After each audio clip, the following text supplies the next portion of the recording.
नमस्कार दोस्तों, आप सभी का स्वागत है हमारे YouTube चैनल द PLS पर। आशा करता हूँ कि आप सब स्वस्थ होंगे, मस्त होंगे और जबरदस्त होंगे।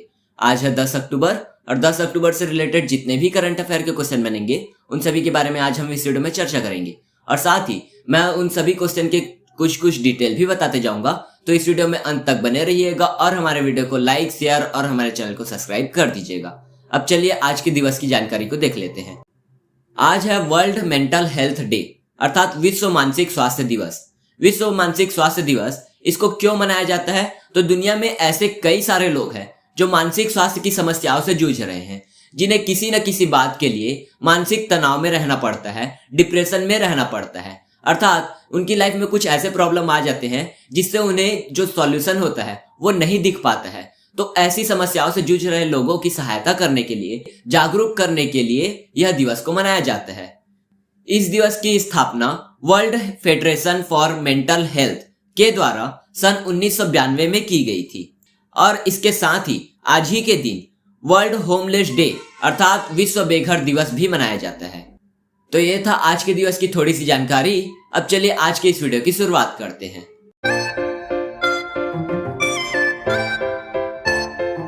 आज के 5 क्वेश्चन विद शुभम सीरीज के 5 क्वेश्चन की शुरुआत करने से पहले मैंने जो पिछले वीडियो में क्वेश्चन पूछा था उसका आंसर आपको बता देता हूं।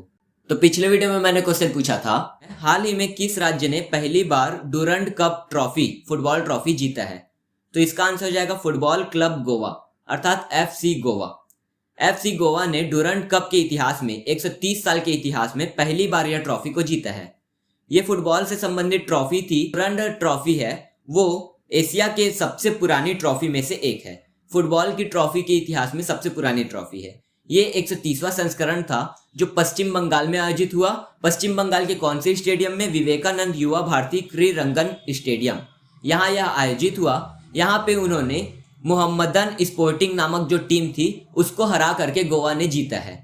अब यहाँ पे फुटबॉल से रिलेटेड 2 और कप है जिसको हमें जानना चाहिए। पहला है कॉप अमेरिका कप और दूसरा है Euro cup. Copa America cup इसमें अर्जेंटीना ने जीता ब्राजील को हरा करके और यूरो कप को इटली ने जीता है इंग्लैंड को हरा करके। एक कप और है फीफा वर्ल्ड कप। इसमें फीफा का फुल फॉर्म होता है federation international the football association, तो ये उसका फुल फॉर्म होता है। और फीफा का इस संस्करण में 2018 में मैच हुआ था। इसमें पहला रैंक फ्रांस का मिला था और सेकंड रैंक क्रोएशिया का था। अब अगला 2022 में होने वाला है जो कतर में होने वाला है। यहाँ पे फीफा की स्थापना 1904 में हुई थी, पेरिस में स्थापित किया गया था। इसका हेडक्वार्टर ज्यूरिच में रखा गया है। इसके जो वर्तमान अध्यक्ष है वो ज्ञानी इन्फेंटिनो है। तो ये था पिछले वीडियो में पूछा गया क्वेश्चन का आंसर। अब चलिए आज के 5 क्वेश्चन विद शुभम सीरीज के 5 क्वेश्चन की शुरुआत करते हैं। आज का पहला क्वेश्चन ये है, हाल ही में विश्व प्रवासी पक्षी दिवस कब मनाया गया है? तो हाल ही में विश्व प्रवासी पक्षी दिवस 9 अक्टूबर को मनाया गया है। इसका आपका आंसर ऑप्शन सी हो जाएगा। 9 अक्टूबर को प्रतिवर्ष प्रवासी पक्षियों और उनके आवासों के संरक्षण के बारे में जो आवश्यकता होती है उसकी जागरूकता बढ़ाने के लिए यह दिवस को मनाया जाता है। यह दिवस पूरे वर्ष भर में 2 बार मनाया जाता है, एक तो सेकंड सैटरडे ऑफ मई और सेकंड सैटरडे ऑफ अक्टूबर। इस बार जो 2021 में मई का दूसरा शनिवार कौन सा दिन पड़ा था? 8 मई को पड़ा था। तो उस दिन भी विश्व प्रवासी पक्षी दिवस मनाया गया था और अभी अक्टूबर में दूसरा शनिवार 9 अक्टूबर को पड़ा है, तो 9 अक्टूबर को भी विश्व प्रवासी पक्षी दिवस मनाया गया है। इस बार 2021 के 9 अक्टूबर वाले विश्व प्रवासी पक्षी दिवस का जो थीम है उसे रखा गया है सिंग फ्लाई सोर लाइक अ बर्ड। यह इस बार के वर्ल्ड माइग्रेटरी बर्ड डे का थीम था। इसके साथ ही इसी दिन वर्ल्ड पोस्ट डे अर्थात विश्व डाक दिवस भी मनाया जाता है। इसकी शुरुआत 1874 में की गई थी। स्विट्जरलैंड के कैपिटल बर्न में यूनिवर्सल पोस्टल यूनियन की स्थापना की गई थी और इसी के स्थापना के वर्षगांठ के रूप में यह दिवस को वर्ल्ड पोस्ट डे या विश्व डाक दिवस के रूप में मनाया जाता है। और कल के वीडियो में मैंने बताया था कि 9 अक्टूबर को ही फायर प्रिवेंशन डे भी मनाया जाता है। तो इतनी सारी बातें इंपॉर्टेंट डेट से रिलेट करके आप याद रखेंगे। अब यहाँ पे इंपॉर्टेंट डेट की बात कर रहे हैं तो आप तुरंत कमेंट बॉक्स में जाइए और अभी अक्टूबर महीने में जितने भी इंपॉर्टेंट डेट्स आए हैं उन सभी इंपॉर्टेंट डेट्स को आप कमेंट बॉक्स में लाइन से लिखते जाइए। इससे आपको जो इंपॉर्टेंट डेट्स रहेंगे वो याद करने में बहुत ज्यादा आसानी होगी। अब आज का दूसरा क्वेश्चन देख लेते हैं। हाल ही में अंशु मलिक ने विश्व चैंपियनशिप में कौन सा पदक जीता है? तो इन्होंने रजत पदक जीता है। ऑप्शन सी आपका सही आंसर हो जाएगा। अंशु मलिक भारतीय पहलवान है। ये केवल 19 साल की है और इन्होंने 57 किलोग्राम वर्ग में सिल्वर पदक जीता है। ये जो चैंपियनशिप हो रहा है, विश्व चैंपियनशिप, ये कहाँ हो रहा है?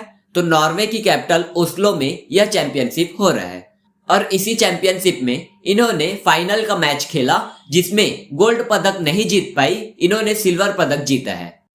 तो हाल ही में ये पहली भारतीय महिला पहलवान बन गई है जिन्होंने वर्ल्ड चैंपियनशिप में फाइनल में पहुंची है और पहली महिला भारतीय पहलवान भी है जिन्होंने सिल्वर पदक लाया है। इससे पहले 4 और महिला पहलवानों ने ब्रॉन्ज मेडल प्राप्त कर चुका है और अभी इन्हीं के साथ में ही एक 5वीं महिला पहलवान और है, सरिता मोर, जिन्होंने 5वां ब्रॉन्ज मेडल लाया है। चूंकि इन्होंने सिल्वर मेडल प्राप्त किया है तो इसका मतलब यह है कि गोल्ड मेडल किसी और को मिला है। इन्होंने फर्स्ट रैंक किससे हारा है? हेलेन लूसी मोरोलिस, ये यूएस की खिलाड़ी है और इन्हीं के द्वारा हमारी भारतीय पहलवान अंशु मलिक को हरा करके गोल्ड मेडल जीता है। ये जो हेलेन लूसी मोरोलिस है, ये 2 बार से ओलंपिक मेडलिस्ट रही है। 2016 में इन्होंने गोल्ड मेडल प्राप्त किया था और 2020 में ब्रॉन्ज मेडल प्राप्त किया है। और अगर अभी तक के वर्ल्ड रेसलिंग चैंपियनशिप की बात करें तो भारत की ओर से केवल सुशील कुमार ही ऐसे पहलवान हैं जिन्होंने इस चैंपियनशिप में गोल्ड मेडल लाया है। अब आज का तीसरा क्वेश्चन देख लेते हैं। भारत का पहला स्मार्टफोन आधारित ई वोटिंग समाधान किस राज्य ने विकसित किया है? तो इसका आंसर हो जाएगा तेलंगाना। तेलंगाना राज्य ने भारत का पहला स्मार्टफोन आधारित ई वोटिंग समाधान लॉन्च किया है। ये जो ई वोटिंग मोबाइल एप्लीकेशन है, ये मोबाइल से ही वोटिंग करने की सुविधा देगा। इससे आपको वोटिंग करने के लिए वोटिंग बूथ जाने की जरूरत नहीं है, आप घर बैठे मोबाइल से ही वोट कर सकते हैं। अब यहाँ पे हम लोग मोबाइल से वोट कर रहे हैं तो एक बात तो ये तय है कि इसका हैक होना और नहीं होना, इस पर डाउट जाएगा। तो इसका जो डेवलपर है उन्होंने यह दावा किया है कि ये हैक नहीं हो सकता है। ये जो एप्लीकेशन है वो AI बेस्ड सिस्टम है जो सख्त सुरक्षा वाला मोबाइल एप्लीकेशन बनेगा। तो अब देखना यह है कि ये किस हद तक काम करेगा।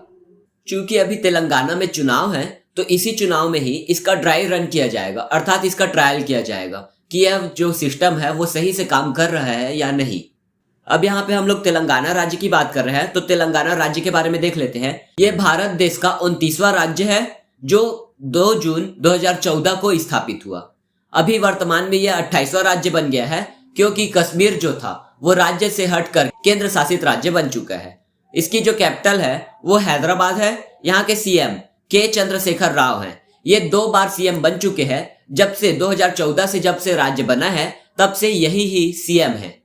यहाँ की गवर्नर तमिलसाई सुंदरराजन जी हैं।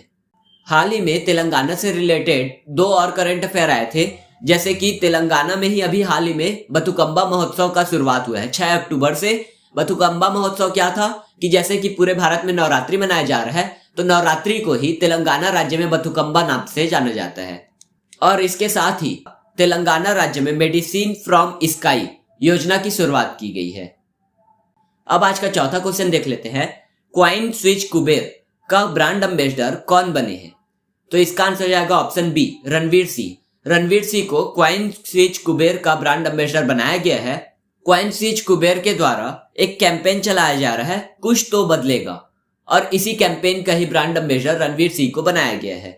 भारतीय अभिनेता रणवीर सिंह को हाल ही में NBA इंडिया का ब्रांड एम्बेसडर बनाया गया था और इसके साथ ही माई 11 सर्कल के भी ब्रांड एम्बेसडर रणवीर सिंह को ही बनाया गया था। तो अभी ये 3 चीजों के ब्रांड एम्बेसडर बन चुके हैं। और इसके साथ अगर क्वाइन स्विच कुबेर की बात करें तो क्वाइन स्विच कुबेर का टोटल वैल्यूएशन $1.9 बिलियन है। ये भारत का 30वां यूनिकॉर्न स्टार्टअप है। ये coin switch Kuber application crypto currency और बिटकॉइन आदि पर इन्वेस्टमेंट करने की सुविधा प्रदान करता है। अब यहाँ पे हम लोग ब्रांड एम्बेसडर की नियुक्ति की बात कर रहे हैं तो हाल ही में नियुक्त किए गए ब्रांड एम्बेसडरों को देख लेते हैं। NBA इंडिया के द्वारा अभी हाल ही में रणवीर सिंह को ब्रांड एम्बेसडर बनाया गया था। उत्तर प्रदेश की ODOP योजना, 1 डिस्ट्रिक्ट 1 प्रोडक्ट योजना का जो ब्रांड एम्बेसडर है उसे कंगना रनौत को बनाया गया था। एडिडास ने स्टे इन प्ले अभियान का जो ब्रांड एम्बेसडर है उसे सखा रोम मीराबाई चानू को बनाया है। Tata AIA life insurance company के द्वारा नीरज चोपड़ा को अपना ब्रांड एम्बेसडर बनाया गया है। इक्विटास स्मॉल फाइनेंस बैंक, इन्होंने रानी रामपाल और स्मृति मंधाना को अपना ब्रांड एम्बेसडर बनाया है। फिनो पेमेंट बैंक, इन्होंने पंकज त्रिपाठी को अपना ब्रांड एम्बेसडर बनाया है। अमृतांजन हेल्थ केयर, इसके ब्रांड एम्बेसडर सखा रोम मीराबाई चानू को बनाया गया और इसके साथ ही बजरंग पुनिया को भी इसके ब्रांड एम्बेसडर बनाया गया है। क्वाइन DCX, इसके ब्रांड एम्बेसडर अमिताभ बच्चन को बनाया गया है। तो ये हाल ही में नियुक्त ब्रांड एम्बेसडर है जिनको आपको याद करना है। ये जो ब्रांड एम्बेसडर है इनको SSC MTS और SSC GD कांस्टेबल इन सभी एग्जाम में बहुत बार पूछे जा सकते हैं, तो ये बहुत ज्यादा इंपॉर्टेंट क्वेश्चन बन जाते हैं। और इसके साथ ही अगर आपको हमारे इस वीडियो का PDF चाहिए तो आप डिस्क्रिप्शन बॉक्स में दिए गए लिंक के माध्यम से हमारे टेलीग्राम ग्रुप में जुड़ सकते हैं, जिससे आपको प्रतिदिन डेली करंट अफेयर और हमारे जितने भी वीडियोस होते हैं उन सभी के PDF आपको प्रोवाइड कर दिए जाएंगे। और अगर आपको हमारे व्हाट्सएप ग्रुप से जुड़ना है तो आप डिस्क्रिप्शन बॉक्स में दिए गए नंबर पर आप रिक्वेस्ट कर सकते हैं, जिससे आपको व्हाट्सएप ग्रुप में जोड़ दिया जाएगा, जिसमें आप अपने डाउटफुल क्वेश्चन को रख सकते हैं। और अगर आपको हमारे इंस्टा ID से जुड़ना है तो आप इंस्टाग्राम में द PLS पढ़ो लिखो समझो नाम से सर्च करेंगे, जिससे आपको हमारी ID मिल जाएगी और आप उसे फॉलो करके हमसे जुड़ सकते हैं। अब आज का पांचवा और अंतिम क्वेश्चन को देख लेते हैं। इलाहाबाद हाई कोर्ट के न्यू चीफ जस्टिस कौन नियुक्त हुए हैं? तो इसका आंसर हो जाएगा राजेश बिंदल। राजेश बिंदल को इलाहाबाद हाई कोर्ट के नए चीफ जस्टिस के रूप में नियुक्त किया गया है। ये जो राजेश बिंदल है ये पहले कलकत्ता हाई कोर्ट के अंतरिम मुख्य न्यायाधीश के रूप में थे और इन्हीं को ही अभी इलाहाबाद हाई कोर्ट के नए मुख्य न्यायाधीश के रूप में नियुक्त किया गया है। ये जो इलाहाबाद हाई कोर्ट है वो क्षेत्रफल के हिसाब से दुनिया का सबसे बड़ा हाई कोर्ट है और इसके साथ ही अगर मुकदमों के हिसाब से देखें तो भी यही हाई कोर्ट दुनिया का सबसे बड़ा हाई कोर्ट होगा। अभी नवनियुक्त चीफ जस्टिस राजेश बिंदल का जो कार्यकाल है वो 2 वर्ष के लिए रहेगा। इनको राष्ट्रपति रामनाथ कोविंद के द्वारा नियुक्त किया गया है।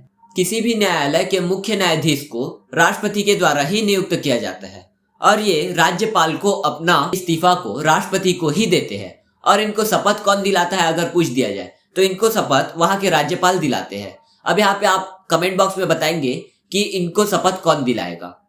अब यहाँ पे हाई कोर्ट की बात कर रहे हैं तो पूरे भारत में 25 हाई कोर्ट है। अभी 25वां हाई कोर्ट कौन सा बना है? आंध्र प्रदेश का जो हाई कोर्ट है वो अभी हाल ही में 25वां हाई कोर्ट के रूप में बना है। तो इतनी सारी बातें आप इस क्वेश्चन से रिलेट करके याद रखेंगे। यहाँ पे 5 क्वेश्चन विद शुभम सीरीज के 5 क्वेश्चन खत्म होते हैं। अब आज का एक क्वेश्चन जिसका आंसर आप लोग कमेंट बॉक्स में देंगे। WHO ने किस वैक्सीन को दुनिया की पहली मलेरिया वैक्सीन के रूप में मंजूरी दी है? तो इसका आंसर आप लोग कमेंट बॉक्स में देंगे। अब आज का वीडियो हम लोग यही समाप्त करते हैं। अगर आपको हमारा वीडियो पसंद आया तो हमारे वीडियो को लाइक कीजिएगा, शेयर कीजिएगा और हमारे चैनल को सब्सक्राइब कीजिएगा। देखने के लिए धन्यवाद।